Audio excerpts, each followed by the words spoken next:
ദീപ്തി മനസ്സിലാക്കുന്നത്?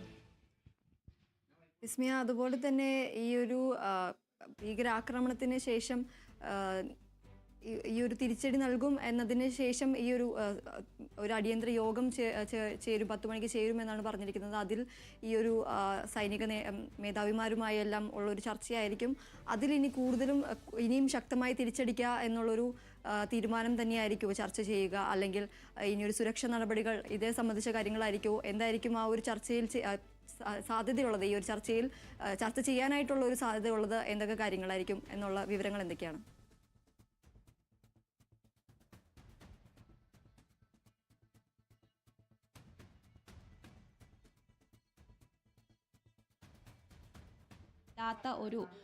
ഒരു രാജ്യമാണ് പാകിസ്ഥാൻ. എന്നാൽ പാകിസ്ഥാൻ ശക്തമായി തിരിച്ചടിക്കില്ല എന്ന് കരുതാൻ മാത്രം ബുദ്ധിശൂന്യരല്ല ഇന്ത്യക്കാർ. അതുകൊണ്ട് തന്നെ തീർച്ചയായും പാകിസ്ഥാന്റെ ഭാഗത്ത് നിന്നും ഒരു കൗണ്ടർ അല്ലെങ്കിൽ ഒരു തിരിച്ചടി ഉണ്ടാകും, ഒരു പ്രതികരണം ഉണ്ടാകും. ഈ ഒരു ആക്രമണത്തിന് ഏത് രീതിയിൽ പ്രതികരിക്കണം എന്നത് പാകിസ്ഥാന്റെ ഭാഗത്ത് നിന്ന് തീർച്ചയായും ഒരു ചർച്ച നടക്കും. അതിന്റെ ഭാഗമായി തന്നെ ഇന്ന് പഞ്ചാബിൽ വലിയ രീതിയിലുള്ള പാകിസ്ഥാൻ നയതന്ത്ര പ്രതിനിധികളെല്ലാം ഉൾപ്പെടുത്തിക്കൊണ്ടുള്ള ഒരു ചർച്ചയുണ്ട്. അതോടൊപ്പം തന്നെ പാകിസ്ഥാൻ വലിയ രീതിയിൽ മറ്റ് വ്യാജ വാർത്തകളെല്ലാം പറയുന്നുണ്ട്. ഇത്തരത്തിൽ വലിയ രീതിയിലുള്ള ആക്രമണം നടന്നിരിക്കുന്നു, ഇന്ത്യയുടെ സൈനിക വിമാനങ്ങൾ വെടിവെച്ചിട്ടു തുടങ്ങിയ വാർത്തകളെല്ലാം പാകിസ്ഥാൻ വരുന്നുണ്ട്. എന്നാൽ ഇതെല്ലാം ഇന്ത്യ തള്ളിയിരിക്കുന്നു. എന്നാൽ ഇപ്പോൾ നിലവിൽ നടക്കുന്നത് പാകിസ്ഥാന്റെ ഭാഗത്ത് നിന്നും, അതായത് 1:44 ഇന്ന് പുലർച്ചെ 1:44 കൂടിയായിരുന്നു ഇത്തരത്തിൽ ഒരു സൈനിക ആക്രമണം നടന്നത്. ഈ സൈനിക ആക്രമണത്തിൽ 1:44 സൈനിക ആക്രമണം ഉണ്ടായത്. ഈ സൈനിക ആക്രമണത്തിൽ വലിയ രീതിയിലുള്ള ഒരു കടന്നാക്രമണം തന്നെയാണ് ഇന്ത്യയുടെ ഭാഗത്തു നിന്നും കശ്മീരിന് വേണ്ടി അല്ലെങ്കിൽ പഹൽഗാമിന് വേണ്ടി പാകിസ്ഥാനിലെ ഭീകര കേന്ദ്രങ്ങളിൽ ഉണ്ടായത്. 600ഓളം ഭീകരരെ ലക്ഷ്യമിട്ടായിരുന്നു ഇത് ഉണ്ടായത്. ഇതിന്റെ വിശദമായ കണക്കുകൾ, എത്ര ഭീകരർ കൊല്ലപ്പെട്ടു തുടങ്ങിയ കണക്കുകളെല്ലാം പുറത്തു വരണം.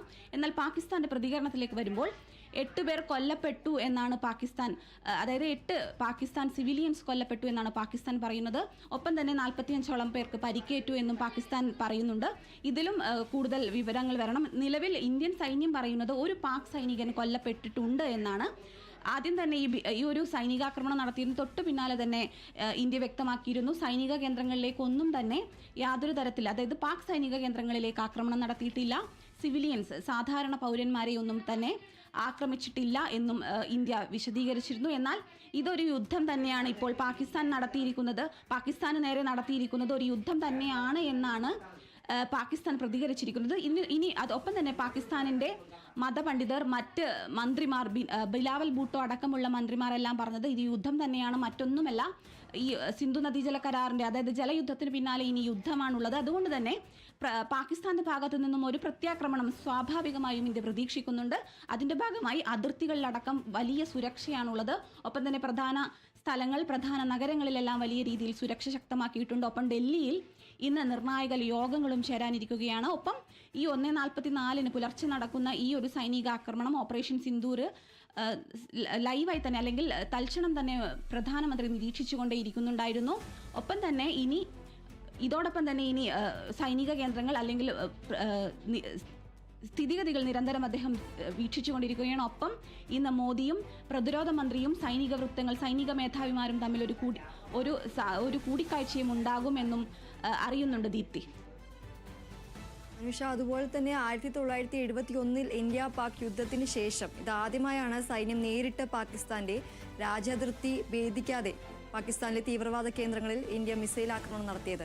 അപ്പോൾ അതുകൊണ്ട് തന്നെ ഇപ്പോൾ അതിർത്തി ഭേദിക്കാതെ തന്നെയാണ് ഇപ്പോൾ ഒരു ആക്രമണം നടത്തിയിരിക്കുന്നത്. എന്നാൽ ഇനി അതിർത്തി ഭേദിച്ചുകൊണ്ട് തന്നെ, അതിർത്തി മറികടന്നുകൊണ്ട് തന്നെ ഒരു ആക്രമണത്തിനും ഇന്ത്യ തയ്യാറായിരിക്കും, അല്ലെങ്കിൽ ഇന്ത്യ അതിന് മടിക്കില്ല എന്നുള്ളൊരു സൂചനയായിരിക്കും ഈ ഒരു ആക്രമണത്തിനെ നമുക്ക് അങ്ങനെ കാണാൻ കഴിയുമോ? ഇനി അതിർത്തി ഭേദിച്ചുകൊണ്ട് തന്നെ പാകിസ്ഥാനെതിരെ ശക്തമായ ഒരു നടപടി അല്ലെങ്കിൽ തിരിച്ചടി നൽകും എന്ന് തന്നെ നമുക്ക് പറയാൻ സാധിക്കുമോ?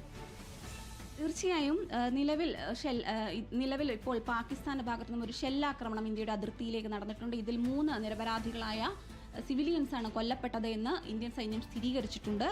ഇപ്പോഴും ഷെല്ലാക്രമണം തുടരുകയാണ്. അതിർത്തിയിൽ വെടിവയ്പ് നടന്നുകൊണ്ടിരിക്കുകയാണ്. പാകിസ്ഥാന്റെ ഭാഗത്തു നിന്നും കടുത്ത വെടിവയ്പ് നടക്കുന്നുണ്ട് അതിർത്തിയിൽ. ഇന്ത്യ തിരിച്ചാക്രമണവും നടത്തുന്നുണ്ട്. ഇതോടൊപ്പം തന്നെ ദീപ്തി സൂചിപ്പിച്ചതുപോലെ തന്നെ ഈ ഒരു പ്രധാനമായും ഇന്ത്യൻ മണ്ണിൽ നിന്നുകൊണ്ട് തന്നെയായിരുന്നു ഓപ്പറേഷൻ. സൈനിക അതിർത്തി അല്ലെങ്കിൽ സൈന്യം ഇന്ത്യൻ അതിർത്തി വിടാതെയാണ് ഈ ഓപ്പറേഷൻ നടത്തിയത് എന്ന് നേരത്തെ തന്നെ നൽകിയ പ്രസ് ബ്രീഫിംഗിൽ വളരെ വ്യക്തമാക്കിയിട്ടുണ്ട്. സൈന്യത്തിന്റെ പ്രസ് റിലീസിൽ ഇത്തരത്തിലൊരു ഓപ്പറേഷൻ സിന്ദൂർ നടത്തി ഞങ്ങൾ ഭീകരവാദത്തിനെതിരെ തീവ്രവാദത്തിനെതിരെ കനത്ത മറുപടി നൽകിയെന്ന് സൈന്യം വ്യക്തമാക്കിയപ്പോൾ തന്നെ പറയുന്നുണ്ടായിരുന്നു, ഇന്ത്യൻ മണ്ണിൽ ചവിട്ടി നിന്നുകൊണ്ട് തന്നെയാണ് ഈ ഒരു ഓപ്പറേഷൻ നടത്തിയിട്ടുള്ളത്. ഇത് പ്രധാനമായും 5 പാകിസ്ഥാൻ, അതായത് പാക് അധിനിവേശ കശ്മീരിലെ 5 ഇടങ്ങളിലും പാകിസ്ഥാനിലെ ടെറർ ബേസുകളായ 4 ഇടങ്ങളിൽ, അതായത് ആകെ മൊത്തം 9 ഇടങ്ങളിലേക്കാണ് ഓപ്പറേഷൻ സിന്ദൂറിന്റെ പ്രഹരം ഉണ്ടായിരിക്കുന്നത്. ഇതിൽ സ്കാൽപ്പ്, ഹാമർ, സ്മാർട്ട് ബോംബർ അടക്കമുള്ള അത്യാധുനിക സൈന്യ അല്ലെങ്കിൽ ആയുധങ്ങൾ ഉപയോഗിച്ച് അല്ലെങ്കിൽ മിസൈൽ അടക്കമുള്ളവ ഉപയോഗിച്ചാണ് ഇന്ത്യൻ മണ്ണിൽ നിന്നുകൊണ്ട് ഈ ഓപ്പറേഷൻ നടത്തിയിരിക്കുന്നത്. ഇന്ത്യയുടെ അതിർത്തിയിൽ നിന്നും 10 കിലോമീറ്റർ മുതൽ 100 കിലോമീറ്റർ വരെ ദൂരമുള്ള ഇടങ്ങളിലേക്കാണ് ഈ ഒരു മിസൈലുകൾ തൊടുത്തുവിട്ടിരിക്കുന്നത്. ഇതിന്റെ ഭാഗമായി തന്നെ ഈ സ്കാൽപ്പ് മിസൈലുകൾ എന്ന് പറയുന്നത് ഫ്രാൻസും ബ്രിട്ടനും സംയുക്തമായി നിർമ്മിച്ചതാണ്. ഇതിന്റെ ഒരു ഭാഗമായി തന്നെ ഇന്ത്യൻ അതിർത്തിയിൽ നിന്നും, അതായത് അതിർത്തി കടന്നിട്ടേ ഇല്ല എന്ന് പറയുന്നത്. അതുകൊണ്ട് തന്നെ ദീപ്തി സൂചിപ്പിച്ചതുപോലെ ഇനി അതിർത്തി കടന്നൊരു ആക്രമണം ഉണ്ടാകുമോ എന്ന് ചോദിച്ചാൽ അത്തരം ഒരു സാധ്യത തള്ളിക്കളയാൻ കഴിയില്ല. എന്നാൽ പാകിസ്ഥാന്റെ പ്രതികരണം ഏത് രീതിയിലാണ്? നിലവിൽ പാകിസ്ഥാൻ വാക്പോര് മാത്രമാണ് നടത്തിക്കൊണ്ടിരിക്കുന്നത്. ഏത് രീതിയിലാണ് പാകിസ്ഥാൻ പ്രതികരിക്കേണ്ടത് എന്ന് വ്യക്തമാക്കാനുള്ള ഒരു സമയം പാകിസ്ഥാന് ലഭിച്ചിട്ടില്ല എന്നും കൂടി കരുതേണ്ട ഒരു സ്ഥിതിഗതിയാണ് നിലവിലുള്ളത്. ഇതിന്റെ ഭാഗമായി തന്നെ ദീപി നേരത്തെ സൂചിപ്പിച്ചിരുന്നു, പാകിസ്ഥാൻ തിരിച്ചടിക്കുകയാണെങ്കിൽ അത് ഏത് രീതിയിലായിരിക്കും ഇന്ത്യ പ്രതിരോധിക്കുക എന്ന്. അതിന്റെ ഭാഗമായി തന്നെ ഇത്തരമൊരു പ്രതിരോധം ഉണ്ടാകും, അല്ലെങ്കിൽ ഇത്തരത്തിൽ ശക്തമായൊരു പ്രതിരോധം ഇന്ത്യ തീർത്തിട്ടുണ്ട്. വലിയ രീതിയിലുള്ള സൈനിക കേന്ദ്രങ്ങളിലെല്ലാം തന്നെ അതീവ ജാഗരൂകരായി തുടരുകയാണ്. ഇതിൽ പ്രധാനപ്പെട്ട വിമാനത്താവളങ്ങളെല്ലാം സുരക്ഷ ശക്തമാക്കിയിട്ടുണ്ട്. ഒപ്പം അതിർത്തിയിലുള്ള പാകിസ്ഥാനുമായി അതിർത്തി പങ്കിടുന്ന സംസ്ഥാനങ്ങളിലെ പ്രധാന വിമാനത്താവളങ്ങളെല്ലാം അടച്ചിട്ടുണ്ട്. ഇതിൽ ഏറ്റവും പ്രധാനം ശ്രീനഗർ എയർപോർട്ട് അടച്ചു. ഒപ്പം തന്നെ ജമ്മുവിലും ശ്രീനഗറിലുമുള്ള സ്കൂളുകൾക്കും മറ്റ് വിദ്യാഭ്യാസ സ്ഥാപനങ്ങൾക്കും ഇന്ന് അവധി പ്രഖ്യാപിച്ചിട്ടുണ്ട്. കനത്ത സുരക്ഷയിലാണ് രാജ്യം, അതീവ ജാഗ്രതയിലാണ് രാജ്യം. ഒപ്പം തന്നെ ഇന്ന് വൈകിട്ട് മോക്ക് ഡ്രിൽ സംഘടിപ്പിക്കും. ആ മോക്ക് ഡ്രിൽ, അതായത് ഒരു വ്യോമാക്രമണം അടക്കമുണ്ടാവുകയാണെങ്കിൽ അതിനെ എങ്ങനെ പ്രതിരോധിക്കണമെന്ന് ജനങ്ങളെ ജാഗരൂകരാക്കാൻ വേണ്ടിയാണ് അത്തരം ഒരു മോക്ക് ഡ്രിൽ നടക്കുന്നത്. 1971 ഇന്ത്യ ഏറ്റവും ഒടുവിലായി ഒരു മോക്ക് ഡ്രില്ലിന് സാക്ഷ്യം വഹിച്ചത്. ആ മോക്ക് ഡ്രില്ലിൽ തൊട്ടു പിന്നാലെയാണ് യുദ്ധമുണ്ടായത്. എന്നാൽ ഇത്തവണ ഒരു മോക്ക് ഡ്രിൽ നടക്കാൻ പോവുകയാണ്. കേരളത്തിലടക്കം പ്രധാന സ്ഥലങ്ങളിലെല്ലാം മോക്ക് ഡ്രിൽ ഉണ്ടാകും. വ്യോമാക്രമണം ഉണ്ടാവുകയാണെങ്കിൽ എങ്ങനെ പ്രതിരോധിക്കണം, ഏത് രീതിയിൽ ഇതിനെ മറികടക്കണം എന്നതടക്കമുള്ള ഒരു മോക്ക് ഡ്രില്ലാണ് ഉണ്ടാവുക. ആ രീതിയിൽ മടങ്ങിയെത്താം. പഹൽഗാം ഭീകരാക്രമണത്തിൽ മരണപ്പെട്ട രാമചന്ദ്രന്റെ മകൾ ആരതിയുടെ പ്രതികരണം പുറത്തു വന്നിട്ടുണ്ട്. ദൃശ്യങ്ങളിലേക്ക്. ഇല്ല, അപ്പോൾ ആ പേര് സെലക്ട് ചെയ്തവർക്കും, കാരണം പല എൻ്റെ അമ്മ അടക്കമുള്ള ഭാര്യമാരുടെ സിന്ദൂരം മാറ്റിയ ഈ ഒരു തീവ്രവാദം എന്നെപ്പോലെ പല മക്കളുടെ മുമ്പിൽ വെച്ച്, ആൺമക്കളായാലും പെൺമക്കളായാലും മക്കളുടെ മുമ്പിൽ വെച്ച് അച്ഛനെ കൊന്ന, അല്ലെങ്കിൽ സഹോദരിയുടെ മുമ്പിൽ വെച്ച് സഹോദരനെ കൊന്ന ഈ തീവ്രവാദത്തിന് ഇതിൽ പരം ഈ ഒരു ഓപ്പറേഷന് ഇത്രയും ഇതിനേക്കാൾ ആപ്റ്റ് ആയിട്ടുള്ള ഒരു നെയിം ഇല്ല എന്നാണ് എനിക്കും തോന്നുന്നത്. So big salute for that whoever who have done this operation, and big thank you to the government, the Prime Minister and the army people who have been working for it and behind it and working continuously forward. Pahalgam ഭീകരാക്രമണത്തിൽ കൊല്ലപ്പെട്ട രാമചന്ദ്രന്റെ മകൾ ആരതിയുടെ പ്രതികരണമാണ് കേട്ടത്. അമ്മയുടെ സിന്ദൂരം മായ്ച്ചതിനുള്ള മറുപടി എല്ലാ ഇരകൾക്കും നടപടി ആശ്വാസകരമാണ് എന്നുള്ള പ്രതികരണങ്ങളെല്ലാമാണ് വരുന്നത്. അനുഷയിലേക്ക് തന്നെ മടങ്ങിയെത്താം. തീർച്ചയായും ആരതി പറഞ്ഞതുപോലെ തന്നെ ഓപ്പറേഷൻ സിന്ദൂർ, അതായത് പഹൽഗാം ഭീകരാക്രമണത്തിന്റെ ഒരു ഇരയാണ് ആരതി. ആരതിയുടെയും 2 പിഞ്ചു കുഞ്ഞു മക്കൾ, ഇരട്ട കുട്ടികളുടെയും മുന്നിൽ വെച്ചാണ് അവരുടെ അച്ഛനെ വെടിവെച്ച് കൊല്ലുന്നത്. കലിമ ചൊല്ലാൻ ആവശ്യപ്പെടുന്നു, അദ്ദേഹം അറിയില്ല എന്ന് പറയുകയും നിഷ്പ്രയാസം പിന്നീട് ഒന്നും ഉണ്ടായില്ല, നിറയൊഴിക്കുകയുമായിരുന്നു. ആരതി അന്ന് ഈ ഭീകരാക്രമണത്തിന് പിന്നാലെ തിരിച്ച് കേരളത്തിലെത്തിയപ്പോൾ അവർ മാധ്യമങ്ങളോട് പ്രതികരിച്ചിരുന്നു. തൻ്റെ മക്കൾ അമ്മയെന്ന് വിളിച്ചപ്പോഴാണ് താൻ ഒരു അമ്മയും കൂടിയാണ് എന്ന് ഓർത്തത്. അതുകൊണ്ട് മക്കളെയും കൊണ്ട് കിലോമീറ്ററുകളോളം ചെരുപ്പ് പോലും ഇടാതെ ഓടിയും നടന്നും എല്ലാമാണ് ഇവർ രക്ഷപ്പെട്ടത്. അതോടൊപ്പം തന്നെ ആ ഒരു അതിജീവനം, എത്രത്തോളം ഭീകരവാദം എത്രത്തോളം ഒരു വിനാശകരമാണ് എന്ന് ആരതിയുടെ വാക്കുകളിലുണ്ട്. അതുകൊണ്ട് തന്നെ ഇപ്പോൾ കൃത്യമായ ഒരു മറുപടി ഇന്ത്യ നൽകിയിരിക്കുന്നു. അത് പഹൽഗാം ഭീകരാക്രമണത്തിന് മാത്രമല്ല, ഇന്ത്യൻ മണ്ണിൽ ഇന്നോളം ഉണ്ടായിരിക്കുന്ന ഇന്ത്യയുടെ കണ്ണീർ വീണ പല ഭീകരാക്രമണങ്ങൾക്കും കൃത്യമായ ഒരു മറുപടിയാണ് 9 ഇടങ്ങളിൽ നടന്ന സൈനിക ഓപ്പറേഷൻ സിന്ദൂറിലൂടെ ഇന്ത്യ നൽകിയിരിക്കുന്നത്. അതിൽ കൃത്യമായി പറഞ്ഞാൽ സ്പോട്ട് ആ ഒരു 9 ഇടങ്ങൾ എന്ന് പറഞ്ഞാൽ തീവ്രവാദത്തിന്റെ സ്ഥിരാകേന്ദ്രങ്ങളിലെല്ലാം തന്നെ തകർത്ത് തരിപ്പണമാക്കിയ ഒരു നടപടിയാണ് ഇന്ത്യയുടെ ഭാഗത്തു നിന്നുണ്ടായത്. പഹൽഗാം ഭീകരാക്രമണം നടന്ന 15 ദിവസമെടുത്ത് അതും ഈ കര, നാവിക, വ്യോമസേനകൾ കൃത്യമായി നടത്തിയുള്ള ഒരു ഓപ്പറേഷനാണ് ഉണ്ടായത്. രഹസ്യാന്വേഷണ ഏജൻസികളും ഇതിന്റെ ഭാഗമായി എന്നത് തന്നെ ഇതിന്റെ ഇന്റൻസിറ്റി അല്ലെങ്കിൽ ഇതിന്റെ തീവ്രത, ഇതിന്റെ ഗൗരവം എത്രത്തോളം ഉണ്ട് എന്ന് വ്യക്തമാക്കുന്നതാണ്. ഇതിൽ ഏറ്റവും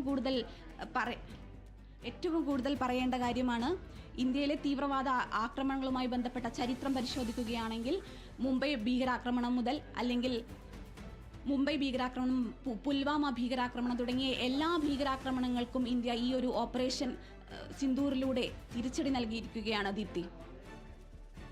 അനുഷ, അതുപോലെ തന്നെ ഈ രാഷ്ട്രീയം നോക്കാതെ തന്നെ എല്ലാ നേതാക്കളുടെയും പ്രതികരണങ്ങളെല്ലാം പുറത്തു വരുന്നുണ്ട്. രാഹുൽ ഗാന്ധിയുടെ അടക്കമുള്ള പ്രതികരണങ്ങൾ, ഈ അഭിനന്ദനം അറിയിച്ചുകൊണ്ടുള്ള പ്രതികരണങ്ങളെല്ലാം പുറത്തു വരുന്നുണ്ട്. ശശി തരൂർ, അതുപോലെ തന്നെ ജയറാം രമേശ്, എല്ലാവരുടെയും പ്രതികരണങ്ങൾ, അഭിനന്ദനം. ഈ ഒരു ഭീകരാക്രമണത്തിൽ അല്ലെങ്കിൽ ഈ തിരിച്ചടി നൽകിയ ഇന്ത്യക്ക് അല്ലെങ്കിൽ ഈ ഒരു സൈന്യത്തിന് ഈ ഒരു അഭിനന്ദനം അറിയിച്ചുകൊണ്ട് നിരവധി പോസ്റ്റുകൾ അല്ലെങ്കിൽ നിരവധി പ്രതികരണങ്ങൾ പുറത്തു വരുന്നുണ്ട്. അതിനെക്കുറിച്ചുള്ള കൂടുതൽ വിവരങ്ങൾ എന്തൊക്കെയാണ്? ഈ ഒരു കാര്യത്തിൽ, കാരണം പഹൽഗാം ഭീകരാക്രമണം ഒരു പാർട്ടിയുടെയോ അല്ലെങ്കിൽ ഒരു വിഭാഗത്തിൻ്റെയോ ഒന്നും മാത്രമല്ല, ഇന്ത്യയുടെ മുഴുവനാണ്. അതുകൊണ്ട് തന്നെ ഈ ഇതിന് ശക്തമായ സൈനിക മറുപടിക്ക് രാജ്യം ഒറ്റക്കെട്ടായി നിന്നാണ് ആഘോഷിക്കുന്നത്. ഇതിൽ രാഹുൽ ഗാന്ധി പ്രതിപക്ഷ നേതാവ് കൂടിയാണ്. അദ്ദേഹം പറഞ്ഞത് പഹൽഗാം ഭീകരാക്രമണത്തിന് തിരിച്ചടിയായുള്ള ഇന്ത്യയുടെ ഓപ്പറേഷൻ സിന്ദൂർ സർജിക്കൽ സ്ട്രൈക്കിനെ ആവശ്യത്തോടെ സ്വാഗതം ചെയ്യുകയാണ് പ്രതിപക്ഷമെന്നും സൈന്യത്തെക്കുറിച്ച് അഭിമാനമുണ്ട്, ജയ് ഹിന്ദ് എന്നാണ് അദ്ദേഹം പോസ്റ്റ് ചെയ്തത്. ഒപ്പം തന്നെ കേരളത്തിന്റെ ശശി തരൂർ MP-യും ഓപ്പറേഷൻ സിന്ദൂറിനെ കുറിച്ച് ഓർത്ത് അഭിമാനം കൊള്ളുകയാണെന്നും ഇന്ത്യൻ സൈന്യത്തിന്റെ പേരിൽ അഭിമാനം കൊള്ളുന്നുവെന്നും ജയ് ഹിന്ദ് എന്ന് പറയുകയുണ്ടായി. ഒപ്പം തന്നെ ഇപ്പോൾ ജയശങ്കർ അടക്കമുള്ള ജയശങ്കറിന്റെ പ്രതികരണമായിരുന്നു. അതായത് തീവ്രവാദം എന്നത് എത്രത്തോളം വലിയ വിപത്താണ് എന്നും സൂചിപ്പിച്ചുകൊണ്ടായിരുന്നു അദ്ദേഹത്തിന്റെ പോസ്റ്റ്. ഒപ്പം തന്നെ ഇപ്പോൾ മല്ലികാർജ്ജുൻ ഖാർഗെ അടക്കമുള്ളവർ, അഖിലേഷ് യാദവ് അടക്കമുള്ളവരെല്ലാം തന്നെ ജയ് ഹിന്ദ് വിളിച്ചുകൊണ്ടുള്ള ട്വീറ്റുകൾ എക്സിൽ കുറിച്ചിട്ടുണ്ട്. ഇത്തരം പോസ്റ്റുകൾ എക്സിൽ കുറിച്ചിട്ടുണ്ട്. ദീപ്തി. അനുഷ, അതുപോലെ തന്നെ ഈ ഓപ്പറേഷൻ സിന്ദൂർ